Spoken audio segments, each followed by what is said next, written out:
Welcome to the first sliver. As far as opening hand goes, we have breeding pool, exotic. Yeah, this is good. Not too bad. We'll keep on this one. We've got the lands to get down the first sliver. Hopefully, we draw to a fifth land.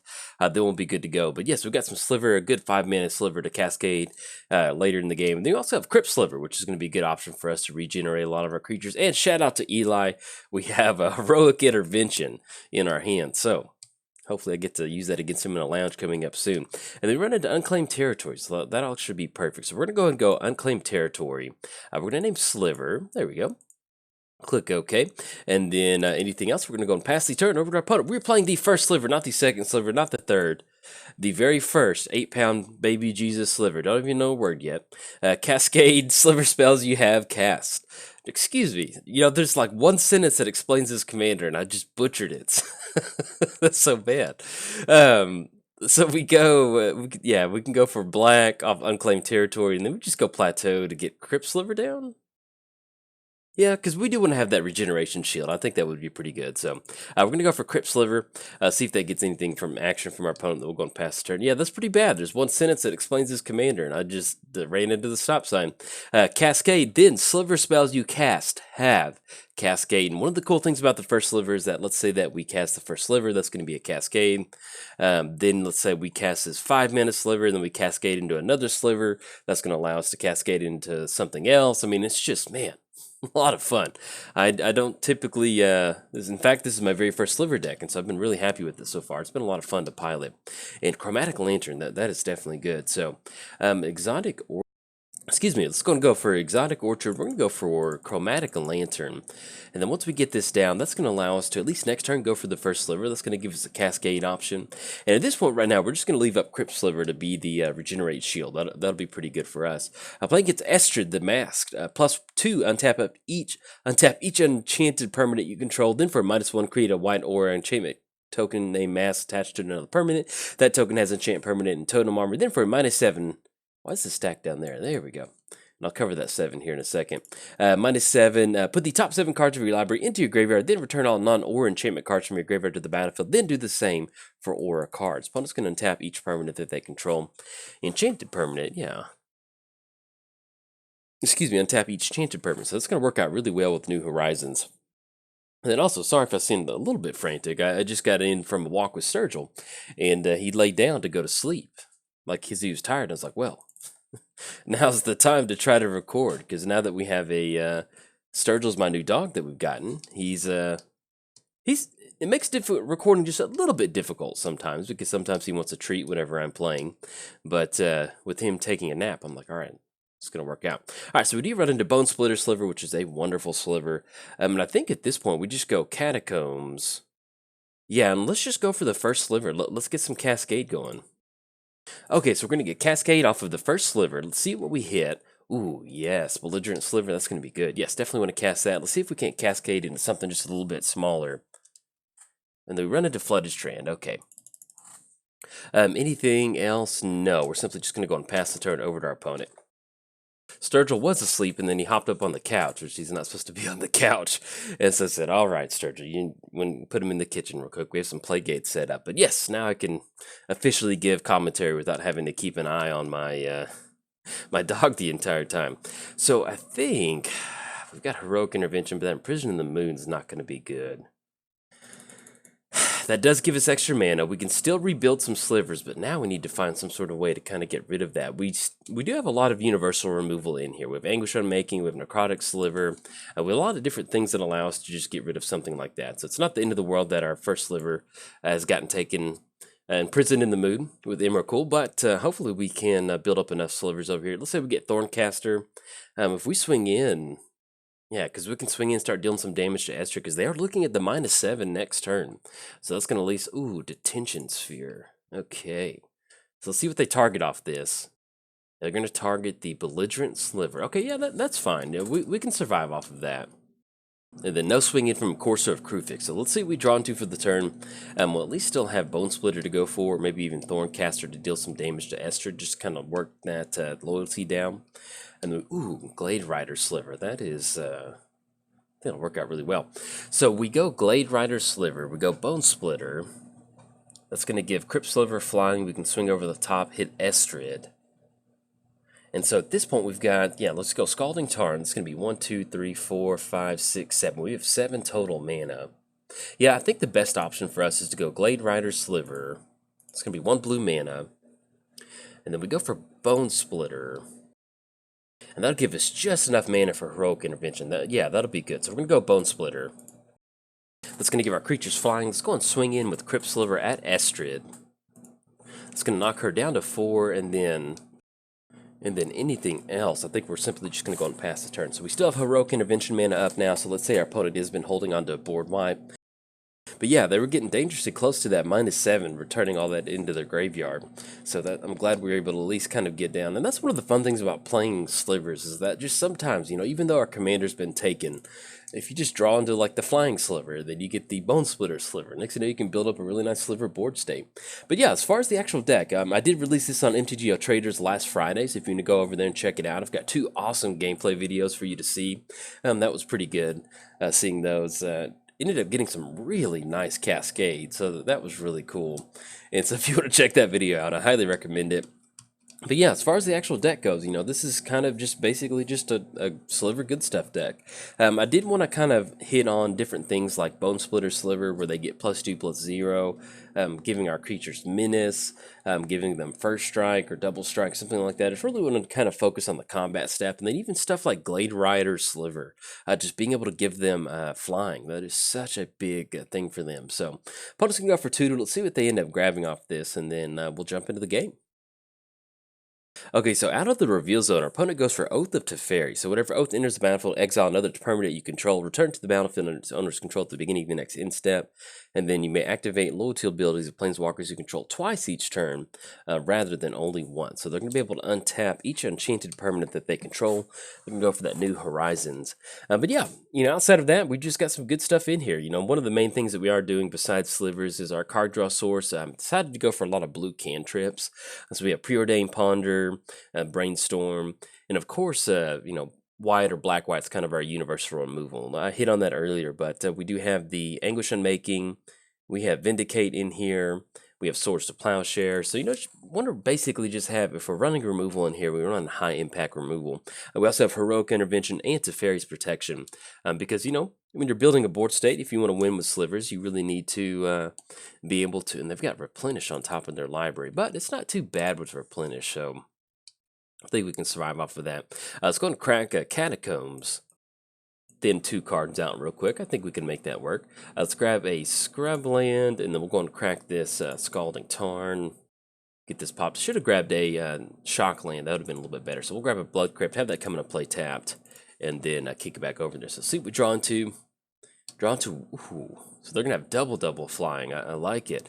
Here's the only downside is that if we go, none of our creatures have haste at this point right now, but getting down Thorncaster Sliver, that's gonna allow us to deal 1 damage to any target. It's gonna be 3 damage to Estrid. That's gonna kind of put them in this weird bottleneck where we have to recast it. I think I kind of like going for that. So let's go Thorncaster Sliver. We're gonna go Thorncaster Sliver, and let's go ahead and push in so we can swing Crypt Sliver in at Estrid. And then we'll swing in this up top at our opponent, because that way we can deal the 3 damage to Estrid, and we'll go ahead and deal that 1 damage over to Estrid too, once we get these attack triggers. So then, this is the other thing about Slivers that makes it fun. If you've never built Slivers, I don't know, I've just never built them. They've never really appealed to me as a try. But when you add Cascade onto a Sliver, yeah, that's some good magic right there. And so one of the fun things is with Slivers that I've personally never gotten to experience before because I don't play them, is that you just end up with these really funny board states, you know, even though our commander got taken care of pretty quick. Let's go Breeding Pool into play tapped, and then we're just going to leave up Heroic Intervention at this point right now because we really need to protect this board state. But there's just sometimes where you end up with this really weird, you know, we've got Thorncaster Sliver. We have the option to just start shooting these thorns at our opponent. They have flying, they have regenerate. It's just really fun to kind of see what sort of shenanigans you get into. There's even, what is it, Lava Belly Sliver. I think that's going to be enter the battlefield for Slivers. That's going to deal 1 damage. So, you know, there's a lot of times where, let's say that we hit the board wipe, we have Patriarch's Bidding in here. So we can use Patriarch's Bidding to bring everything back out of the graveyard all at once. And that's going to be a ton of Lava Belly Sliver triggers. There's Harmonic Sliver, that whenever a Sliver enters the battlefield, destroy target artifact or enchantment. So you can just end up with this huge ant pile of creatures, and I don't know, it's just fun. So opponent does have Oath of Teferi in the hand. Let's see if that's what they're going to be tapping out for, and they do have Spark Double on top of their library. So I'm going to try my best to kind of keep track of that.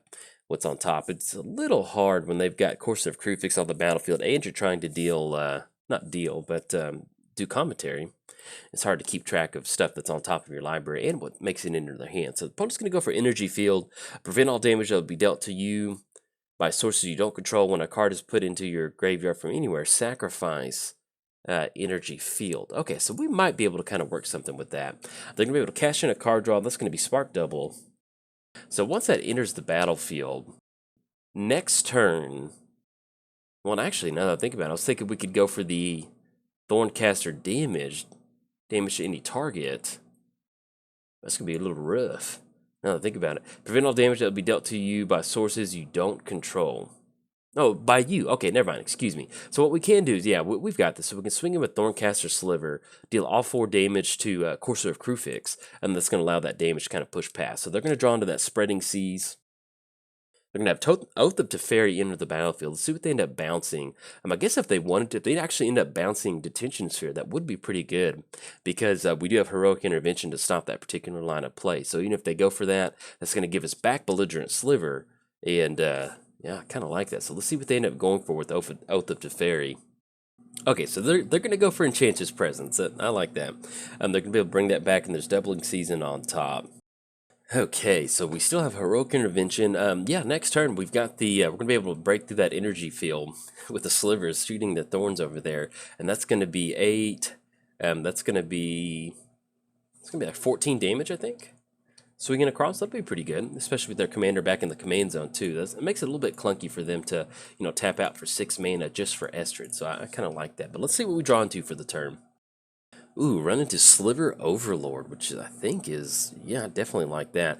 So with Sliver Overlord, let's kind of see what we've got going on. We can get the reveal zone closed out, close the commander zone. So we've got 1, 2, 3, 4, 5, 6, 7, 8. We have 8 total mana. So that does put us in the range of going for Sliver Overlord and still going for Heroic Intervention, which I think I do like. So, let's go and go for that. So let's go for Sliver Overlord.